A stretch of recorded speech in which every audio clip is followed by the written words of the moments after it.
Hello learners, welcome to my YouTube channel biology है easy where learning is fun. और मैं हूं आपकी दोस्त Sanhita Sarkar. Today we will be discussing about deforestation and its causes. इससे पहले कि हम डिफॉरेस्टेशन के बारे में जाने, आइए पहले जान लेते हैं कि फॉरेस्ट किसे कहते हैं।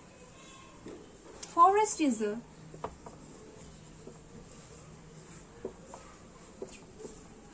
large area of land covered by, or we can say dominated by trees। इसका मतलब है कि फॉरेस्ट एक ऐसा एरिया है जहां पर सिर्फ पेड़ पौधे ही हमको मिलेंगे। अगर हम किसी फॉरेस्ट में जाए तो वो कुछ इस पिक्चर की तरह दिखेगा। क्या आपको पता है कि हमारे पृथ्वी का जो लैंड एरिया है उसका 30% हमारे फॉरेस्ट से कवर है। 30% of land area is covered by forests। आइए हम फॉरेस्ट के दो एग्जाम्पल देखते हैं। पहला एग्जाम्पल है सुंदरबंस। ये कहां पर है? वेस्ट बंगाल में। Sundarbans mangrove forest.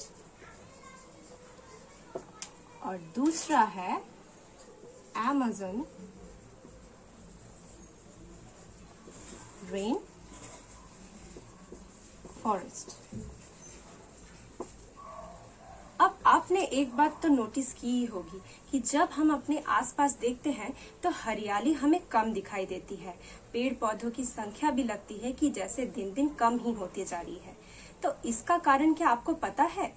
आज के टॉपिक में हम इसी विषय पर डिस्कस करेंगे। आइए हम जानते हैं कि पेड़ पौधों की संख्या क्यों दिन दिन कम होती जा रही है। उसे जानने के लिए हम एक टर्म को आज डिफाइन करेंगे जो कि है डिफॉरेस्टेशन। डिफॉरेस्टेशन क्या है? Deforestation can be defined as chopping of trees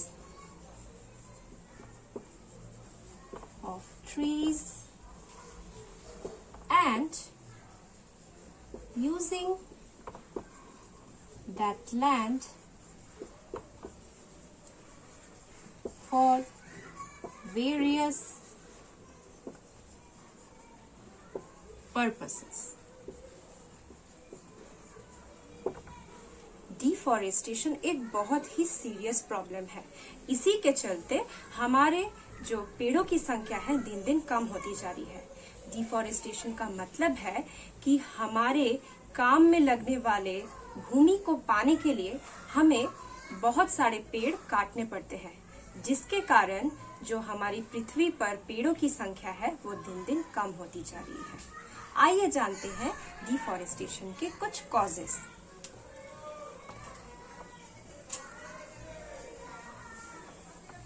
तो पहला कारण जो है वो है कंस्ट्रक्शन ऑफ बिल्डिंग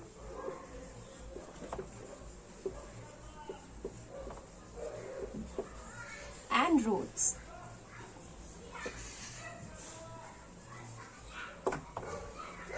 आपने देखा ही होगा कि आजकल हमारे आसपास फ्लैट्स की संख्या, घरों की संख्या बढ़ती जा रही है। हम क्या कर रहे हैं कि हमें अगर कोई लैंड दिख जाता है तो हम वहां के पेड़ पौधों को काट फेंकते हैं और उसी एरिया पे हम अपना घर बनाते हैं, फ्लैट्स बनाते हैं, मल्टी स्टोरी बिल्डिंग बनाते हैं, रोड्स बनाते हैं। इसी कारण क्या होता है कि उस एरिया में जो पेड़ पौधे थे उनकी संख्या कम हो जाती है। रोड्स बनाने के लिए भी हमको क्लियर लैंड की जरूरत पड़ती है। Now, the second cause of deforestation is furniture production and using wood as fuel. हम सभी के घर में लकड़ियों की बनी बहुत सारे फर्नीचर्स मिल जाएंगी, जैसे कि टेबल, चेयर, वार्डरोब, कैबिनेट्स। ये छोड़कर भी अगर आप अपने पेंसिल बॉक्स पे भी नजर डालें तो आपको पेंसिल दिखाई देगा जो कि लकड़ी की बनी हुई है। और कुछ गांव ऐसे हैं जहाँ पर खाना बनाने के लिए लकड़ियां जलाकर खाना बनाया जाता है। तो ये लकड़ियां कहाँ से आएंगी? ये लकड़ियां वो लोग फॉरेस्ट में जाते हैं, वहाँ के पेड़ों को काट कर ये लकड़ियां अपने लिए लेकर आते हैं अपने काम में लगाने के लिए। Now the third cause of deforestation is agriculture. आप सोच रहे होंगे कि एग्रीकल्चर के वक्त तो हम नए पेड़ पौधे उगाते हैं, तो इसका नाता डिफॉरेस्टेशन से कैसा हो? आपको पता होगा कि जब हम खेती बाड़ी करते हैं तो हमको एक समतल जमीन की जरूरत पड़ती है, और ऐसे समतल जमीन तो हमको मिलने से रही, तो हमको क्या करना पड़ता है? हमको पहले एक लैंड सिलेक्ट करना पड़ता है, और वहां पे अगर कोई बड़े बड़े पेड़ पौधे हो तो उसको क्लियर करवाना पड़ता है, तब जाकर हम उस एरिया में खेती बाड़ी कर सकते हैं। तो agriculture is also responsible for deforestation. Now the fourth cause is paper production. Paper production एक फैक्ट है कि अगर हम एक पेड़ को काटे तो वहां से हमको 12,000 पेपर शीट्स मिल सकती है।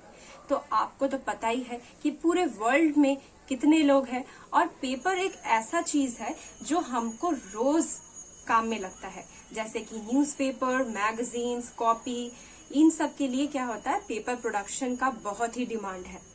तो जितना डिमांड बढ़ता जाएगा उतने ही पेड़ कटते जाएंगे। The fifth cause of deforestation is forest fire. Forest fire दो तरह के होते हैं, एक है नेचुरल और दूसरा है man made. Natural cause of forest fire कैसे हो सकता है? सपोज कि कोई पेड़ है और उसकी डालियां सूख चुकी है या उसकी पत्तियां सूख चुकी है। अब दो पेड़ों में जिनकी डालियां सूख चुकी है उनमें जो घर्षण पैदा होगा, उस घर्षण से जो चिंगारी पैदा होगी, उससे फॉरेस्ट फायर हो सकता है। और जो मैन मेड फॉरेस्ट फायर है वो कैसे होगा? सपोज आप पिकनिक पर गए, पिकनिक पर आपने लकड़ियां जलाकर खाना बनाया और आते वक्त आप आग बुझाना भूल गए या आपने ठीक तरह से आग नहीं बुझाई, तो वहां पे जो चिंगारी है उससे भी आग फॉरेस्ट में फैल सकती है। और दूसरा क्या कारण हो सकता है मैन मेड फॉरेस्ट फायर का? ये हो सकता है कि किसी ने फॉरेस्ट एरिया में जाकर स्मोक किया और उसने सिगरेट को बिना ठीक से बुझाए ऐसे ही फेंक दिया, तो वहां पर भी जो आग की चिंगारी है वो फॉरेस्ट में फैलकर फॉरेस्ट फायर हो सकता है। अब जो कारण है डिफॉरेस्टेशन का वो आता है कैटल ग्रेजिंग।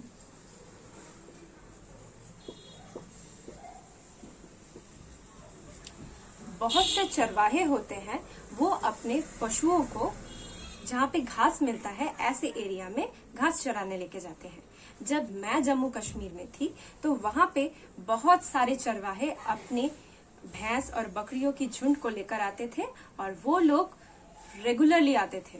तो आप सोच सकते हैं कि अगर किसी एरिया में ऐसे भैंस फिर भेड़ बकरी इन सब के झुंड आकर घास चरने लगे तो उस एरिया में जो पेड़ पौधे की संख्या है वो दिन दिन घटती जाएगी, which will lead to deforestation. और जो last major cause of deforestation है वो है माइनिंग।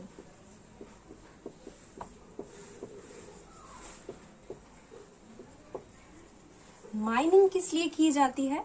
हमें पता है कि जो धातुएं हैं या खनिज पदार्थ है ये सब हमको कहाँ से मिलती है? जमीन से मिलती है, धरती से मिलती है। मतलब मेटल्स, मिनरल्स या प्रेशियस जो जेम स्टोन्स है ये सभी हमें अपने लैंड से ही मिलती है। अब अगर किसी एरिया में बहुत सारे पेड़ हैं और वही एरिया में प्रोबेबिलिटी है कि हमको प्रेशियस जेम्स मिल सकते हैं या कोई मेटल या मिनरल्स मिल सकते हैं, तो हमें क्या करना पड़ेगा, पहले वहां के फॉरेस्ट को क्लियर करना पड़ेगा।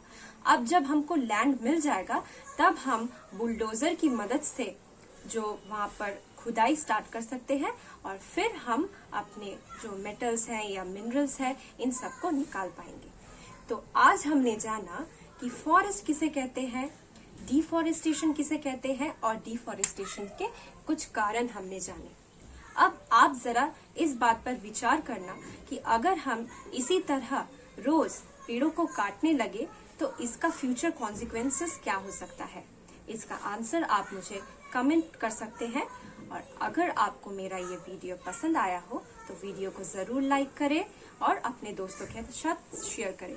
अगर आप मेरे चैनल में नए हैं तो मेरे चैनल को सब्सक्राइब करें और बेल आइकन को प्रेस करना ना भूलें ताकि आपको मेरे लेटेस्ट वीडियोस के अपडेट्स मिलते रहे। मिलते हैं अपने नेक्स्ट लेसन में जहां पर हम डिस्कस करेंगे इफेक्ट्स ऑफ डिफॉरेस्टेशन। तब तक अपना ख्याल रखें और स्वस्थ रहें। Thank you.